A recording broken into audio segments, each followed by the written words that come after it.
Hey y'all, it's CasualBarehn, and today I'm going to be talking to y'all about a whole bunch of different things. First off, my computer's in repair and I honestly don't know what the heck went wrong. Like, I was recording, all of a sudden the graphics sped up and I was like, okay, that's cool. I guess maybe whatever was lagging it stopped. Played it like that for a while. And this was on a night that I had recorded with the last video that I made. And 4 hours in, I attach a Wiko phone to it to charge, and this isn't new. Like, I've charged another phone on the computer, nothing wrong, right? An hour after that, my game crashed, and then the computer crashed like right after that, and just started blue screening, and oh man. Finally, I managed to get a Windows update to finish, and that seemed to fix it, and I got it back into the game. I was testing it for a while, for a few hours, and then all of a sudden the game crashed. I mean, it had crashed previously, but just because there was some kind of incompatible thing, and I fixed that and the game was able to run smooth. But after a while the game crashed for no reason, and then the computer crashed. And after that, I tried to go back to a restore point and didn't let it do that. Next thing I know, it just blue screens right in the middle of like doing the whole restore point thing. And then when it reloads, Windows doesn't load. There's a critical error, and I don't know what's going on at this point. And I got on the phone with HP support, and we did the whole BIOS restore thing, but we couldn't restore the computer to factory whatever because it wouldn't run. Not even from the BIOS menu. It just would not do it.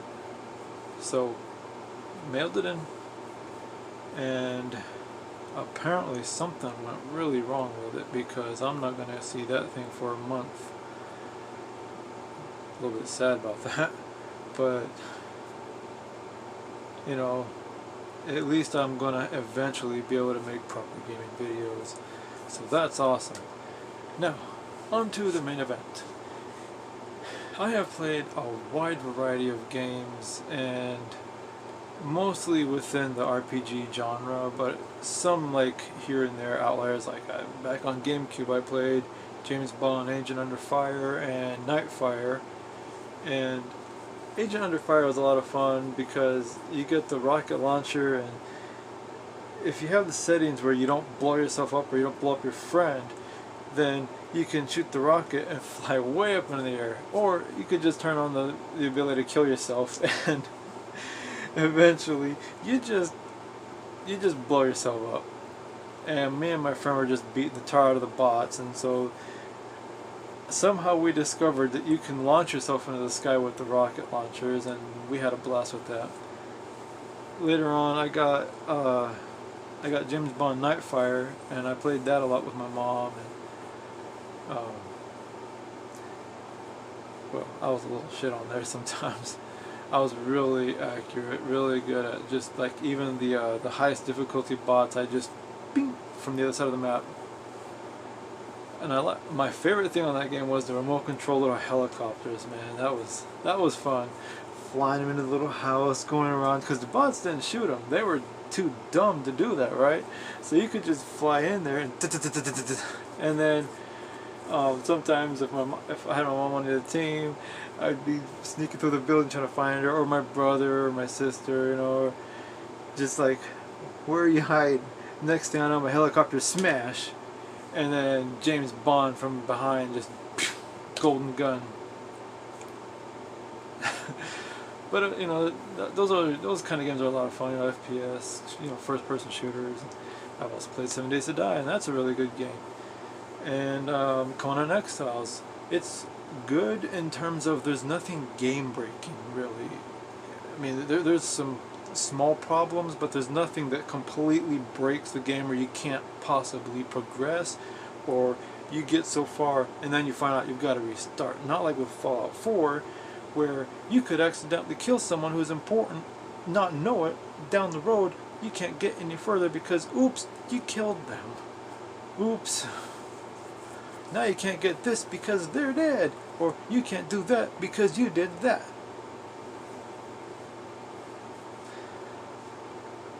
But that's just part of the game.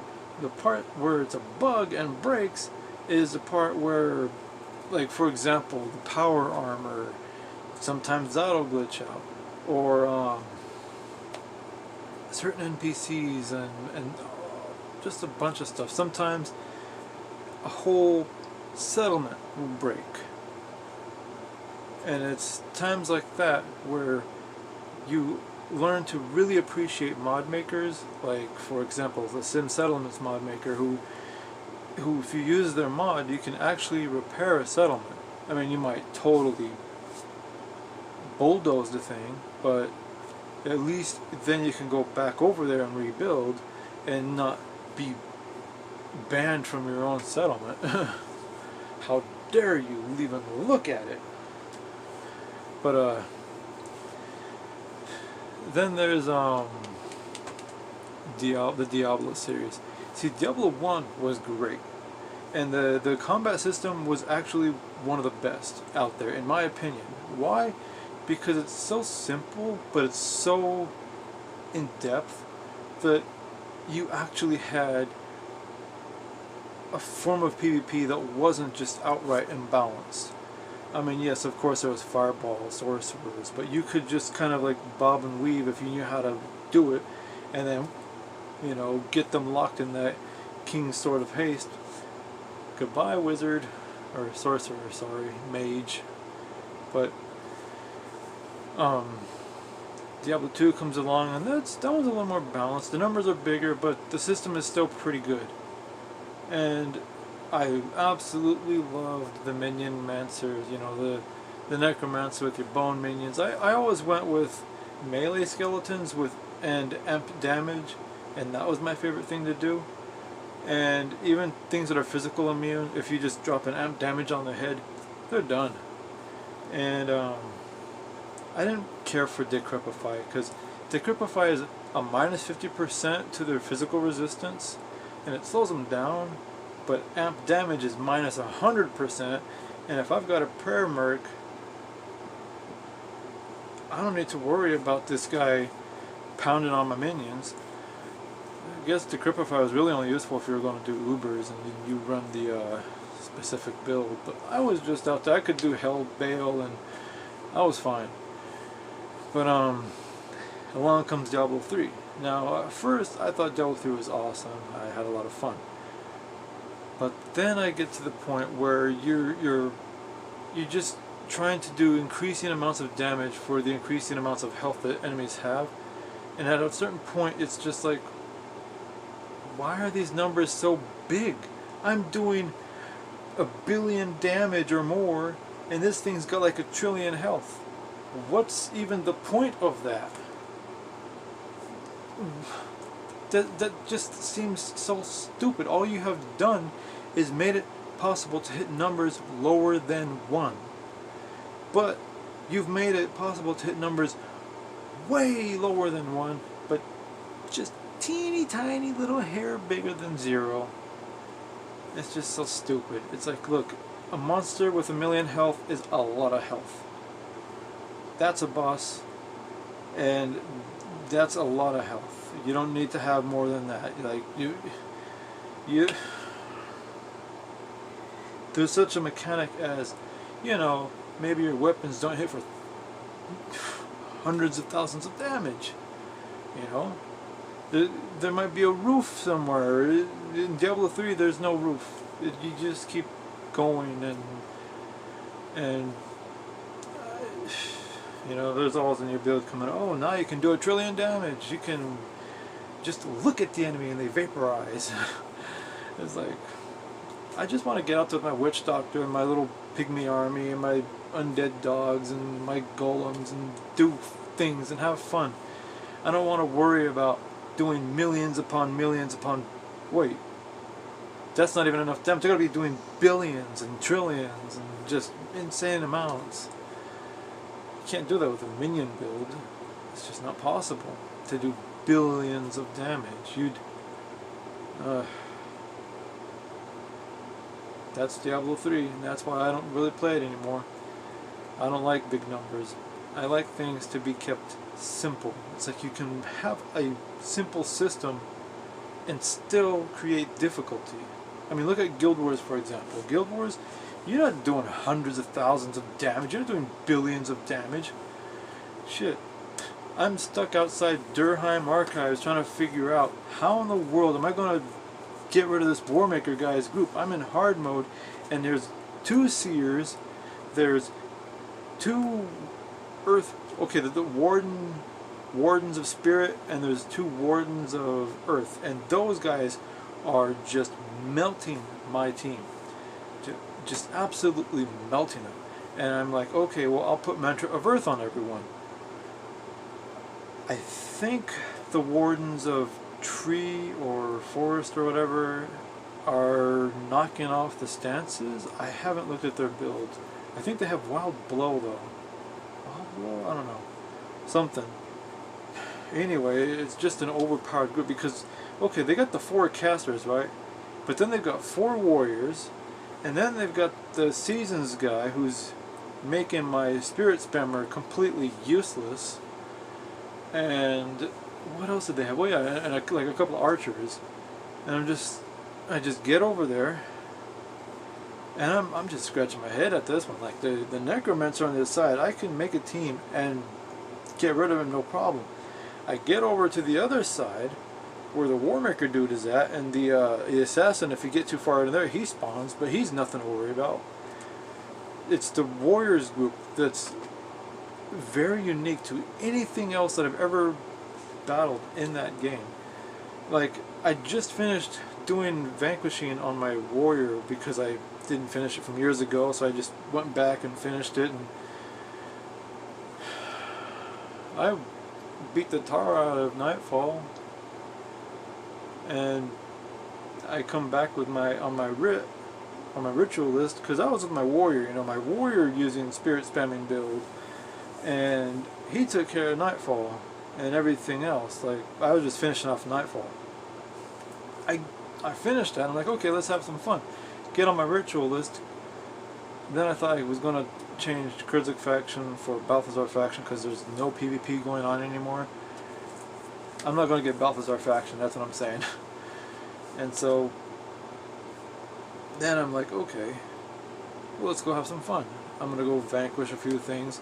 I vanquished something, the Arborstone place, but I decided that I was going to go to Morostov Trail because it's really simple.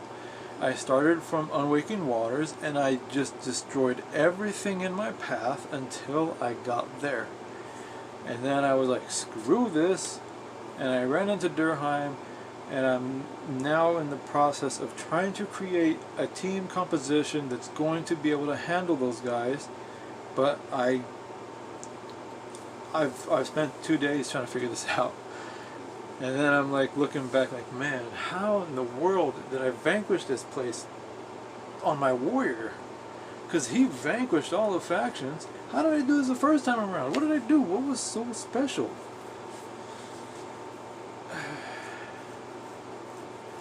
But that kind of bugs me about Guild Wars 1 though, is the monsters, they use a lot, they basically have the same attributes as the characters, except it's a lot higher. It's like, oh, you're supposed to play smarter than the AI, but I have 7 AI on my team. How can I play smarter than them? Like, I even moved my guys out in different parts, but as soon as this dude starts dropping Churn Earth, and the other guy starts using that elite mesmer skill that blows off energy and blasts everybody around him, I'm just like, okay, well, time to go back inside and redo this whole thing because we died again. That's the only thing I didn't like about Guild Wars 1. is that little bit is imbalanced. The monsters sharing the same skills and attributes as the players, and you run into, it's weird because all of the game, in all the game that I've been playing, it's very rare that I come across a group that is that unfair. 2 mesmers, 2 casters, 4 warriors, a healer, an archer. I'm maxed out at 8 people. I got 7 guys twiddling their thumbs and dying, and I'm over here being as much. I'm trying to avoid being useless, and I'm just like over here, I'm over there, trying to avoid the seasons guy from nuking my spirits. But anyway, onwards to Guild Wars 2, where PvE is actually a little more balanced, but then PvP is not balanced. And I'll tell you why. Stealth. Yeah, stealth. That is a game mechanic that most games, they get it right pretty much, right? They implement it in a way where it's not stupidly overpowered. Not Guild Wars 2. In Guild Wars 2, they have made stealth so... Well, the Mesmer is immersive. The Assassin is not. The Assassin? What the hell? Oh, Thief. The Thief is not. Like, okay, you threw a smoke powder bomb. It doesn't make you invisible. But, anyway, that aside, a thief is literally unkillable if they know what they're doing. And I proved this, because back in World vs. World, I was using stealth to smack the garrison and then take off like a rocket. And even a Nike warrior could not get me. And he chased my ass like all over the place. And finally I just was like fed up, and I seen one of my own Zergs, and I just like, okay, you gonna follow me? You gonna try to kill me? We're gonna see how far you're gonna go. And he chased me right into the Zerg and died. Okay, that's how far. Okay, back to the garrison, gonna go smack the gate again. Man, that must have been irritating. Of course it was irritating, because when it happened to us, we were always irritated, you know? It's like, stop that. I don't like having to run across the galaxy. You guys just nuked my waypoint over there in Bay. And somebody else took my waypoint over there in that castle on the mountain. So I'm just gonna run around and twiddle my thumbs. But the PvE part of Guild Wars 2 is actually pretty well balanced. There are some things that are just, you know, they need some tweaking, and it also needs to get on with the program of your player base is not so huge that they just flood into every area. You gotta create something that's going to give players the option to have some kind of help for those areas that actually require it, because players aren't doing every single thing. Like, who is still doing what is it? The first missions for Heart of Thorns, when you crash and you've got to get through this area and it's just littered with enemies. Like, there are so many enemies, and you're gonna die trying to even get to. You gotta give the players some kind of a AI teammate that can go around with them in PvE. Maybe not allow it in PvP, because, well, who knows? I mean, maybe one day their player base will pull the same like in Guild Wars 1. I don't know. I'm not gonna worry about that. We at least need something in PvE, because in World vs. World, yeah, there's players. I mean, the only problem with World vs. World is Blackgate. Blackgate, I don't know if y'all know about this, but Blackgate got flooded with players, and like just I forget what it was, some kind of a transfer deal, right? And basically a lot of World vs. World hardcore people went over to Blackgate and just turned it into just a bulging whopper of a server, and they have coverage all around the clock. Like, there's not a time where they don't have all 3 maps queued, or at least last time I was on.